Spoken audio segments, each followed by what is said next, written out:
of buying a backpack. Sandeep goes for it. Amidst all these things, he being a very, very smart investor, money man, he contacts his mutual fund manager for some details because he's not been tracking of it. And he cuts the call, and while he's going back home, he gets a call from his call center executive from his car stating that his service is due. Post this, he reaches home, he gets a call from his mutual fund investor, and the story goes on.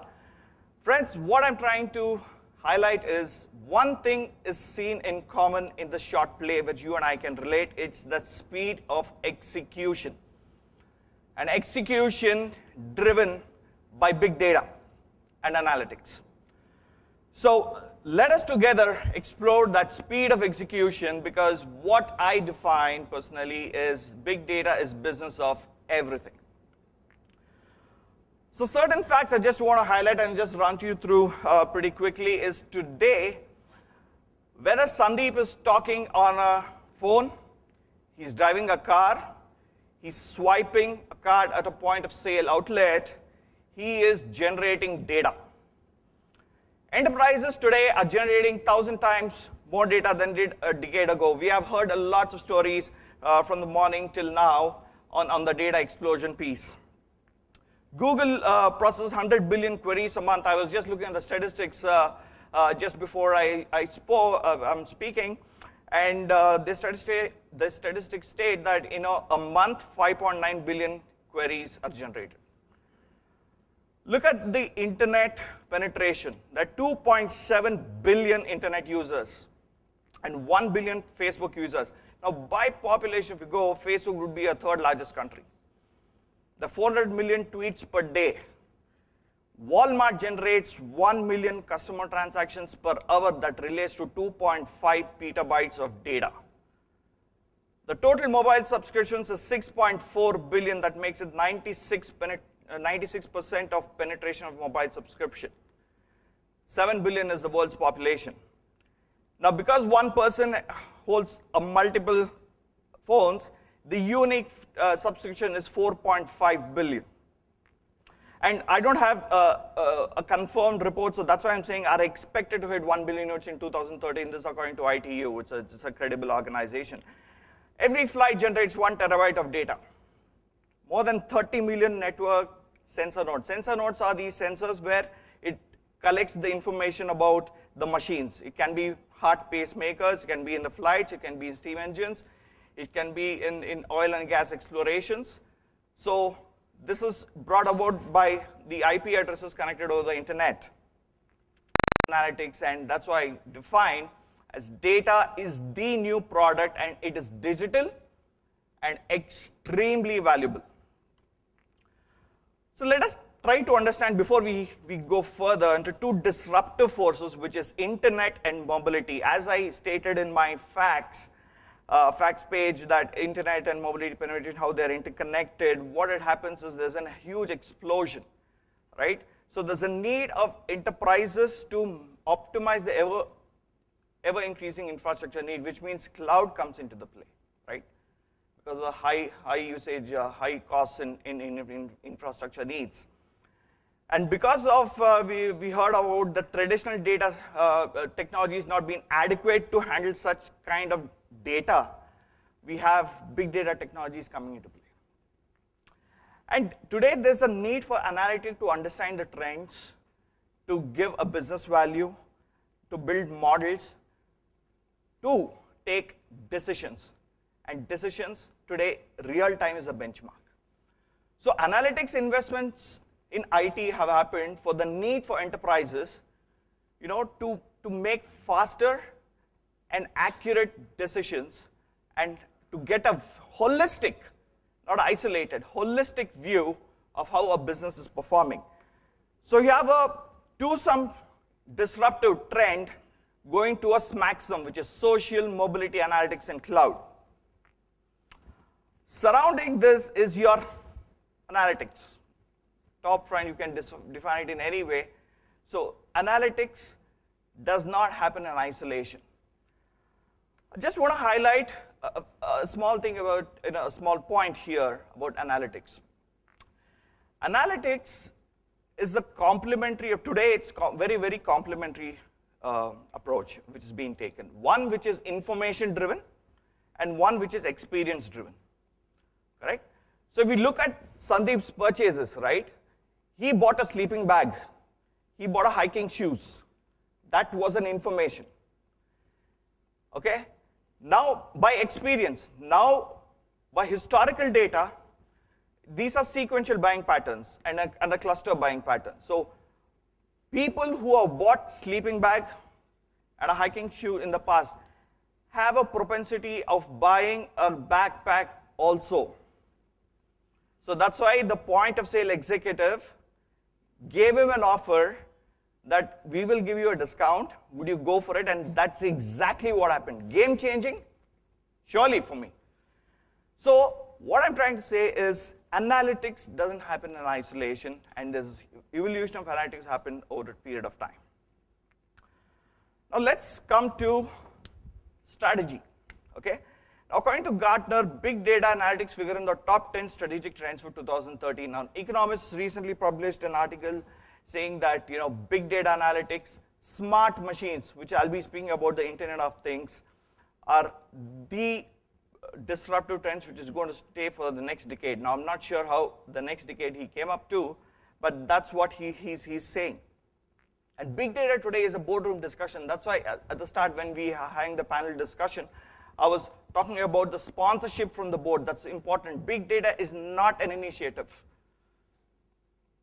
It is business, because the art of every business is to create and retain a customer, and the customer is business.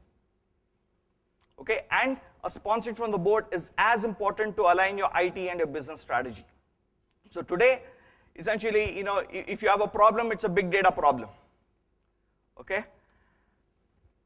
Look at the digital universe potential. Now, Anand was mentioning about 1 crore rupees and small things. I'll just don't want to go into that monetary benefits, but the world will be generating 40 zettabytes of data by 2020.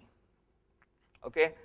And in that, they are predicted by a study done by IDC, sponsored by EMC, saying that the machine data, which I was talking about, the sensor data, is the fastest growing segment. It's nascent in India.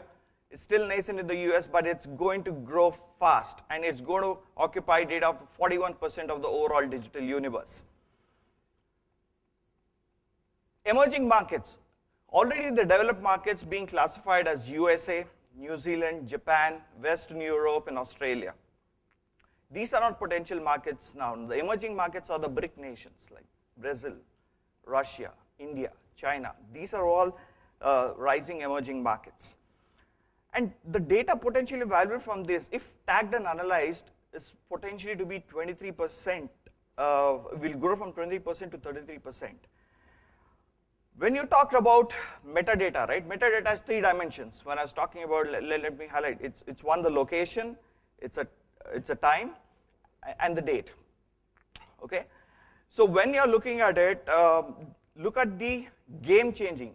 These can be used in crime investigations. These can be used for retail shopping behavior, right?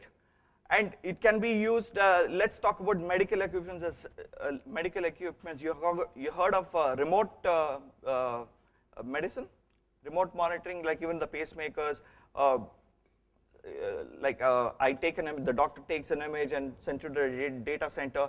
So all this is happening, and these are game changing, and it is very strategic. Right? It brings the cost of collaboration down, it brings the cost of processing down, it improves your decision making, it improves the quality of decision making. So if tagged and analyzed, the data potential is immense. How many people watch Kannada movies here?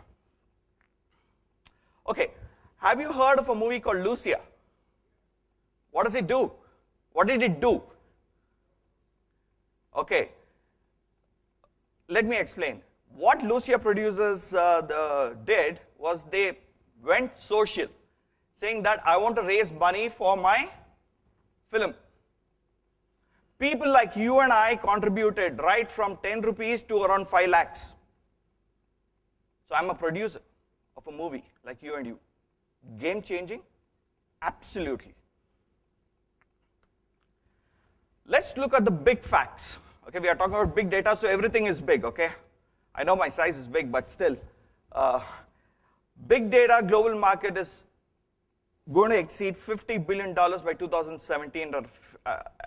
This is according to Webicon. And I'm told that it hit 18 billion by the end of 2013, but I don't have confirmed reports. So I'm just taking an anticipatory bail out here.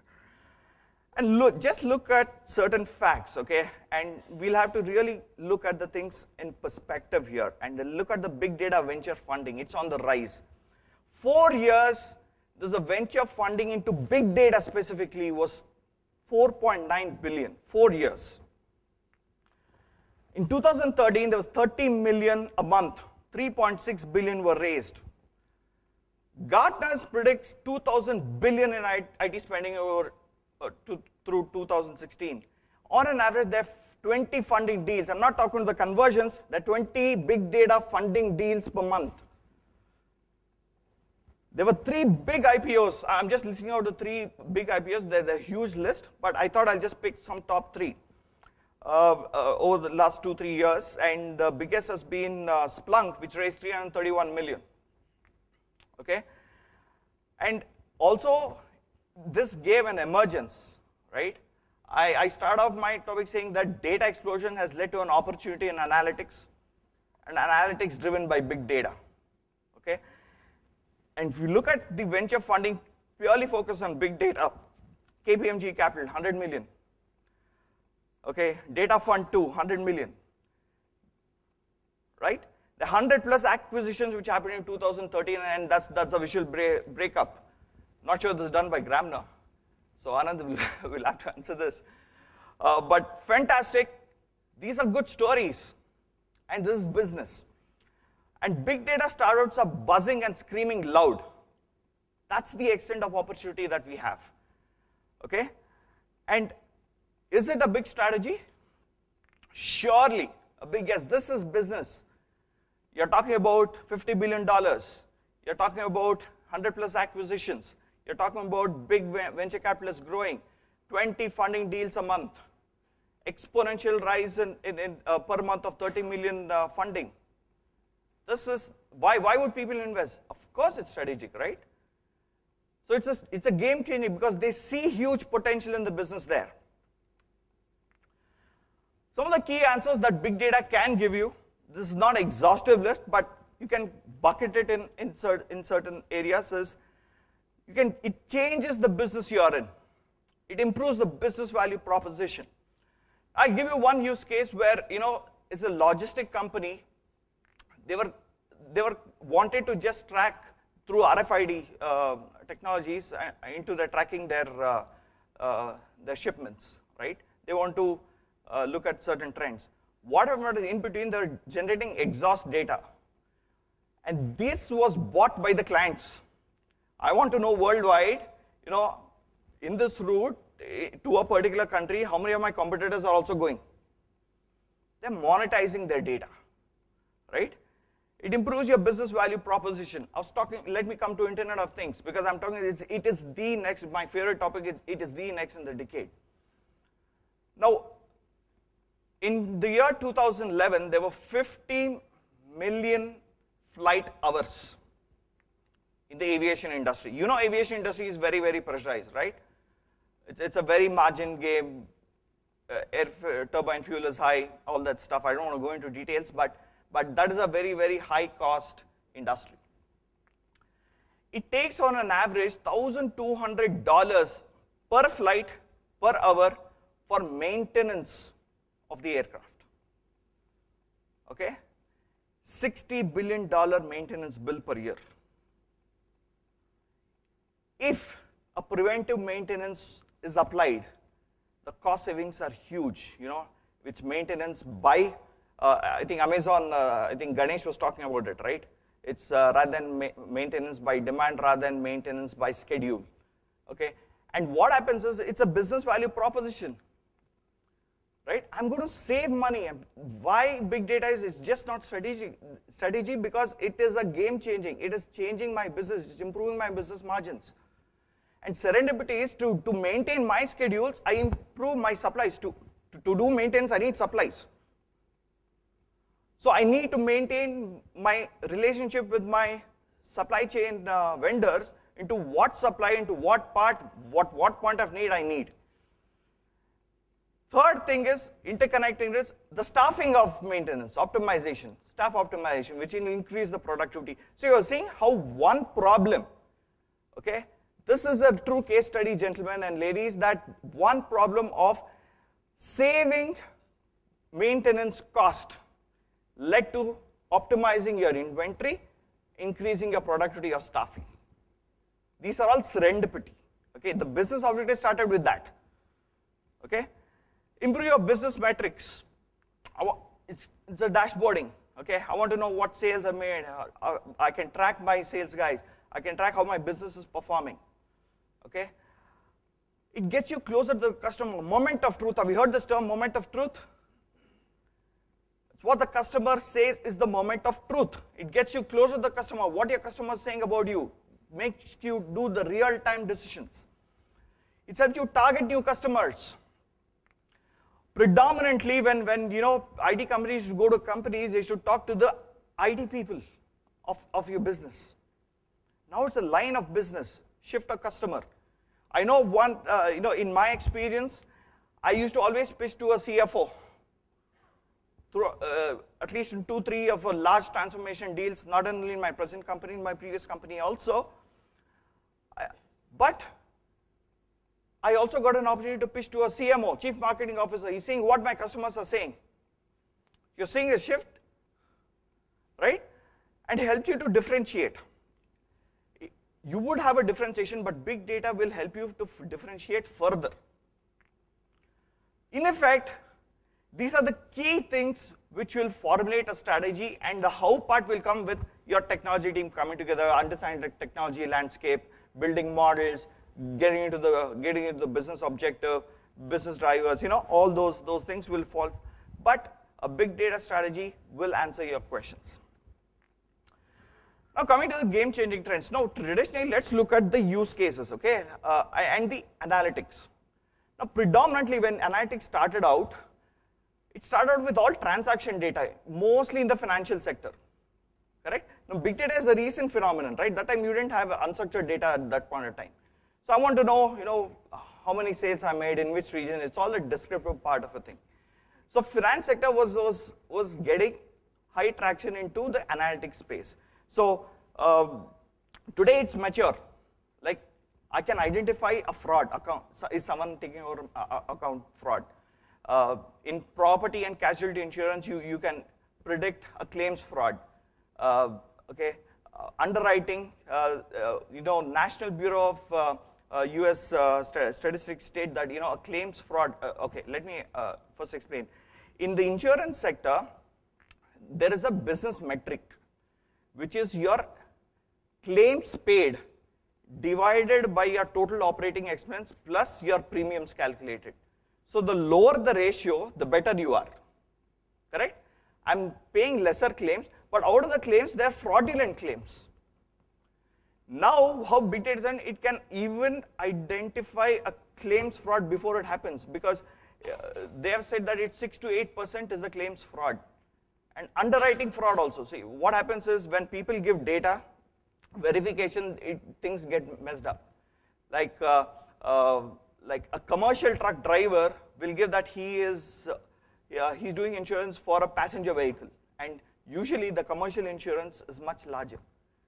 So you frame policies on that. So the claims fraud is per year $16.7 billion. So what I'm trying to say is, in certain use cases, the kind of adoption in industries, some will be mature stage, some will be in the growing stage, some will be in the nascent. I told you about Internet of Things, right? So that's still in the nascent stages.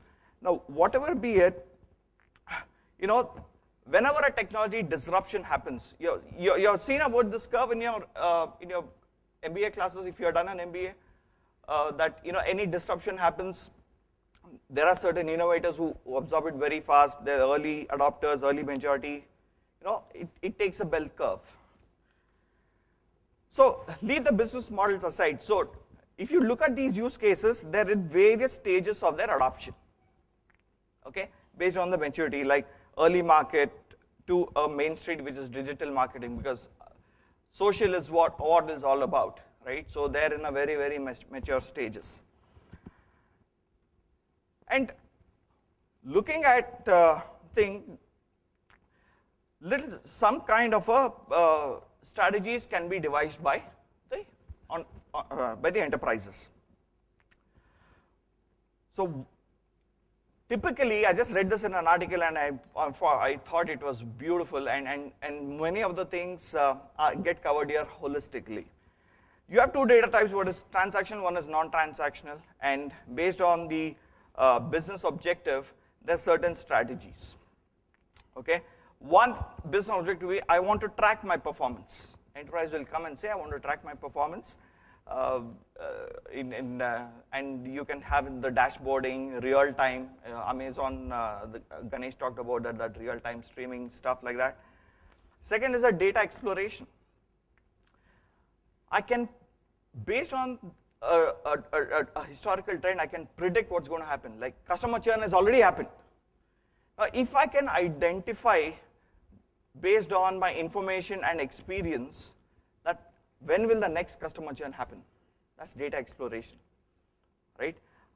One of our largest clients, he came to us with his objective that I want to identify the trigger points of a customer trend. So when we diced the data, whatever he had given us, like we found out that he belongs to one particular income level. He stayed in that mutual fund for less than 3 years, okay? His exposure is X number of dollars. So whenever a customer, and he makes just one call to a customer executive before he goes. Now when a similar customer is coming here, right, an alert is raised because those patterns are there, historical patterns are there, that's your trigger point. This customer is less than between 1 and 3 years with the mutual fund. He's just asked for an income statement. He's made one customer call. These are the trigger points, okay? And that's when a relationship manager can